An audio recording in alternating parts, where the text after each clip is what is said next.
Olá pessoal, eu sou Washington Luiz, repórter do canal Momento Verdadeiro, um giro de notícias para deixar você bem informado. Por 9 votos a 2, o Supremo Tribunal Federal decidiu nesta quinta-feira que estados e municípios podem impor restrições às celebrações religiosas presenciais, como cultos e missas em templos e igrejas durante a pandemia de Covid-19. Divergiram os ministros Nunes Marques e Dias Toffoli. Os ministros do Supremo julgaram uma ação do PSD. O partido pedia a derrubada de decreto estadual de São Paulo que proibiu cultos e missas presenciais em templos e igrejas. Preso pela morte do enteado, o menino Henri Borel, o vereador Doutor Jairinho foi expulso no fim da tarde desta quinta-feira do Conselho de Ética da Câmara de Vereadores do Rio de Janeiro. A votação no Conselho foi unânime. Os vereadores também decidiram requisitar ao Judiciário os autos da investigação que determinaram a prisão para uma possível representação contra o parlamentar. Em razão da prisão, o vereador Doutor Jairinho teve sua remuneração imediatamente suspensa e fica formalmente afastado do mandato a partir do 31º dia, na forma do artigo 14 do Regimento Interno da Câmara de Vereadores. O ministro do Supremo Tribunal, Luiz Roberto Barroso, determinou hoje que o Senado instale uma comissão parlamentar de inquérito, CPI, para apurar eventuais omissões do governo federal no enfrentamento da pandemia de Covid. O pedido da criação da CPI foi protocolado em 15 de janeiro por senadores que querem apurar as ações e omissões do governo Jair Bolsonaro na crise sanitária. O ator Fábio Assunção, de 49 anos, venceu um processo que estava correndo contra a empresa iFood e deverá receber uma indenização de R$20 mil, segundo a ação movida por Caio Mariano, advogado de Fábio. Uma loja que estava na plataforma usou a imagem do artista sem autorização.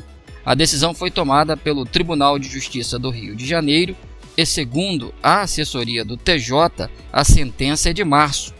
O comunicado diz que a parte ré deverá cessar a utilização não autorizada da imagem do ator, objeto da presente lide, sob pena de multa diária de R$1.000, limitada ao valor de R$10.000, em caso de descumprimento comprovado. E o Conselho de Ética da Câmara aprovou nesta quinta-feira, por 12-5, um parecer que recomenda o arquivamento de 2 representações abertas sobre o deputado Eduardo Bolsonaro por declarações a respeito do AI-5.